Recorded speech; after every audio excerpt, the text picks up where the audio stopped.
नमस्कार दोस्तों, स्वागत है आपका हमारे चैनल पर जहां हम भगवत गीता के प्रत्येक अध्याय को विस्तार से समझते हैं।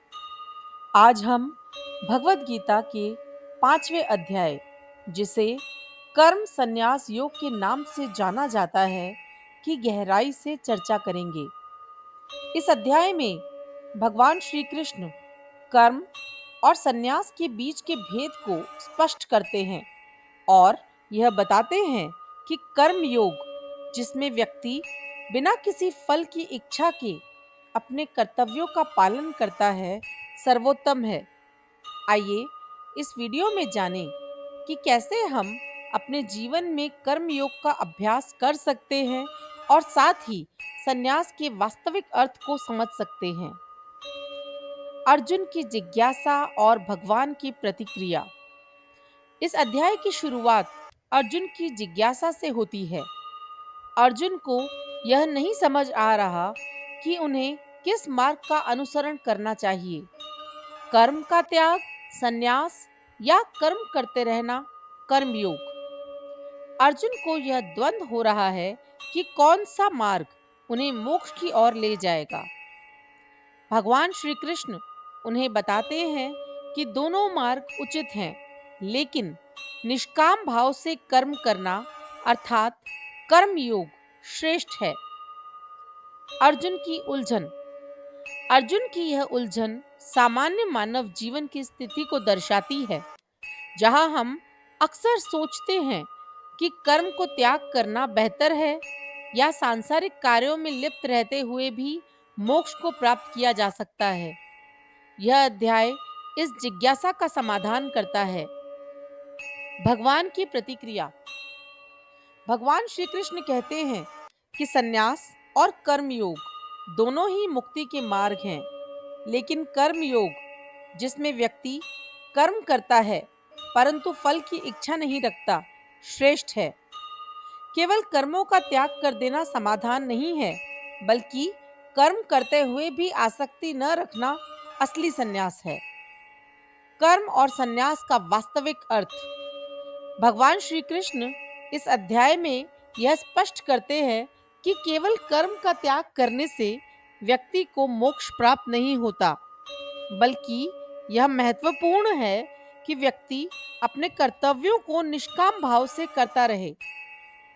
संन्यास का अर्थ केवल कर्म से विरक्ति नहीं है, बल्कि मन और आत्मा को इच्छाओं और कर्मों के फलों से विरक्त करना है। कर्म का त्याग या मन का त्याग।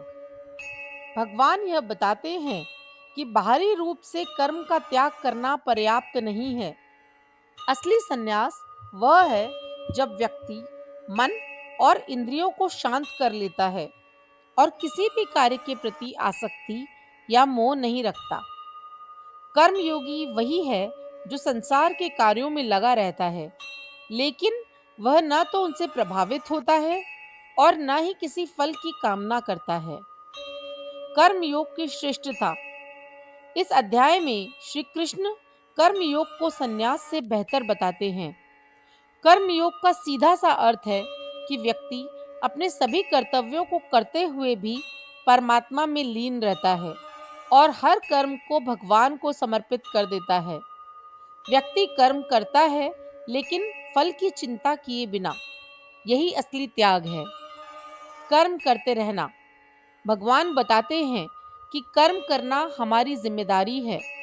कर्मयोगी कभी अपने कर्तव्यों से विमुख नहीं होता। वह यह समझता है कि संसार में उसे एक भूमिका निभानी है, चाहे वह परिवार की देखभाल हो, समाज की सेवा हो या किसी अन्य प्रकार की जिम्मेवारी। लेकिन वह अपने कार्यों से जुड़ा नहीं होता और न ही उनके परिणामों की उपेक्षा करता है। फल की कामना न रखना। कर्मयोगी का जीवन इस धारणा पर आधारित होता है कि परिणाम भगवान के हाथ में है। वह सिर्फ कर्म करता है, बिना किसी व्यक्तिगत लाभ या नुकसान की चिंता किए।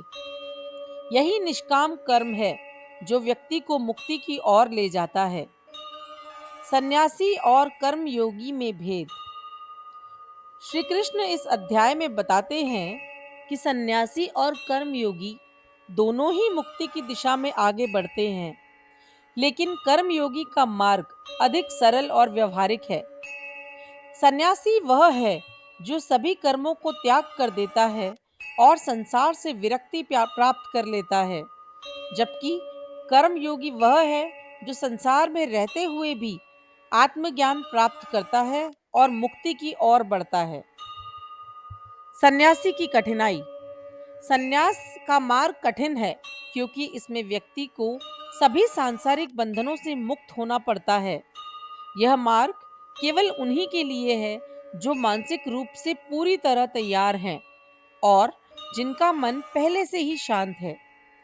कर्मयोगी की सहजता।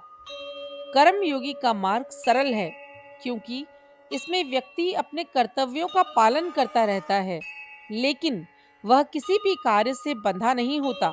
वह कर्म करता है लेकिन उन कर्मों के प्रति आसक्त नहीं होता। उसका ध्यान सिर्फ अपने कर्म को सही तरीके से करने पर होता है, न कि परिणाम पर। इस प्रकार कर्मयोगी का जीवन संतुलित रहता है। समभाव की स्थिति। श्री कृष्ण कर्मयोग के माध्यम से अर्जुन को समभाव समदृष्टि की महत्ता समझाते हैं। एक सच्चा योगी वही होता है जो सभी परिस्थितियों, व्यक्तियों और परिणामों को समान दृष्टि से देखता है।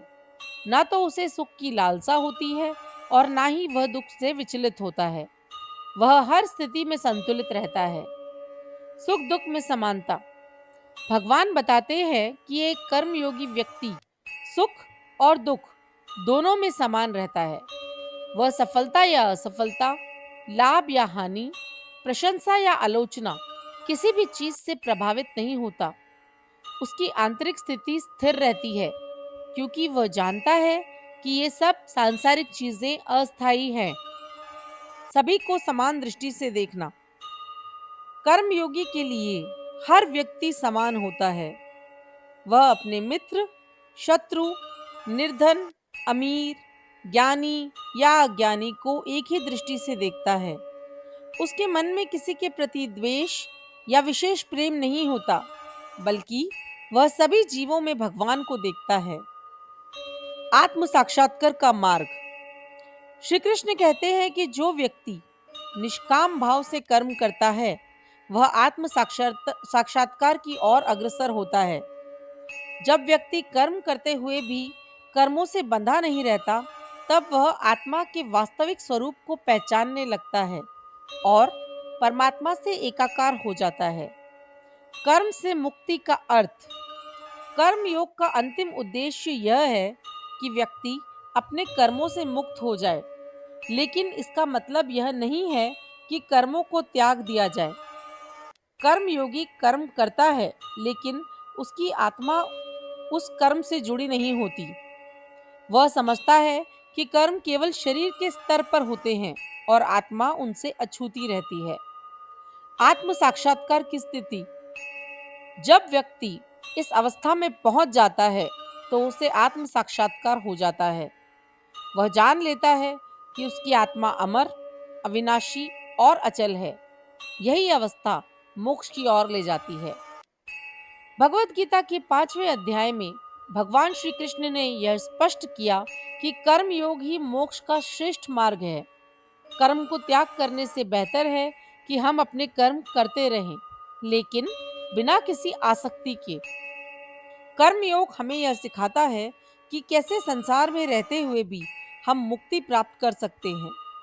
जब हम निष्काम भाव से कर्म करते हैं तो हम कर्मों के बंधनों से मुक्त हो जाते हैं और परमात्मा के साथ एकाकार हो जाते हैं। धन्यवाद दोस्तों। अगर आपको यह वीडियो पसंद आया हो तो कृपया इसे लाइक करें और शेयर करें और हमारे चैनल को सब्सक्राइब करना न भूलें। अगले वीडियो में हम भगवत गीता के 6ठे अध्याय की चर्चा करेंगे। तब तक निष्काम भाव से कर्म करते रहें और भगवान में अपना मन लगाएं। राधे राधे।